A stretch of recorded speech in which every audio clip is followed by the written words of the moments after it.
Hello, and welcome to another episode of Auditions and Driving.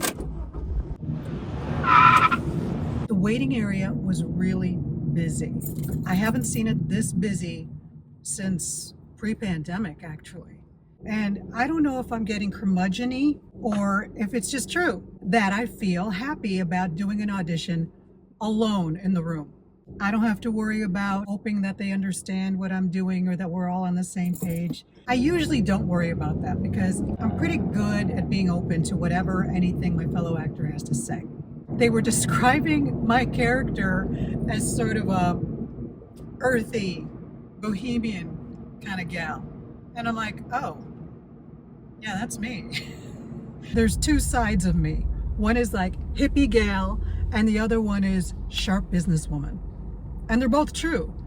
So when they ask for the hippie gal, it's real easy. I brought out my jewelry from Barcelona. My hair, I didn't have to do anything special with it, doing the natural. It's nice, I feel comfortable. There were 4 different commercial auditions going on at the same time. Mine was at the front of the room so I could see everybody go in. I don't know if it's a generational thing or if it's just a sign of the times. I noticed that so many actors, and I would have to say people in general, cannot not be on their phone.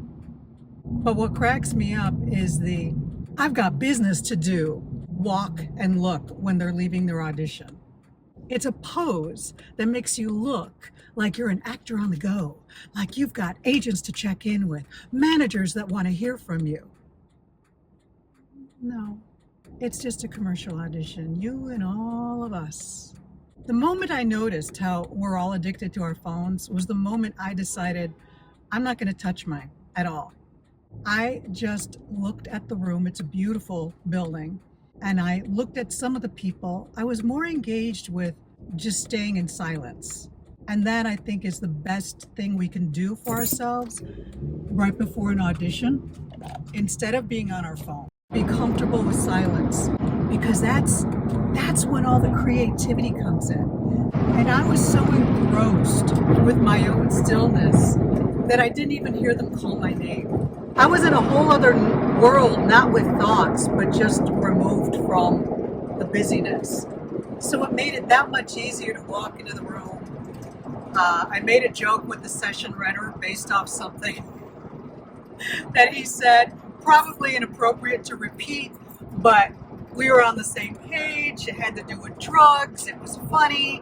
And it actually tied in with the character that I was supposed to play. All improv, no script, not even a storyboard. He set up the scenario, and it was a very familiar scenario based on 70s, 80s television. I'm like, oh my God, that was my world. I know that inside and out. He gave me one redirect. I followed it beautifully. And then, unexpectedly, he had me dance at the end. He had me dance to one of my favorite songs of the 70s. If I can share one thing about my experience today, it would be about sharing what I experienced in the lobby. That's your opportunity to see how maybe you got a monkey mind going, to see how addicted you may be to your phone, to see that if it's a first round commercial audition, you're probably only going to be there for 10 minutes. So you don't have to look at the phone. You can wait. And if you do see somebody you know, it's fine to just say hi and excuse yourself. Every professional understands that. Hi, it's so good to see you. I want to talk, but I need to get my shit together. My biggest takeaway is just what I say at the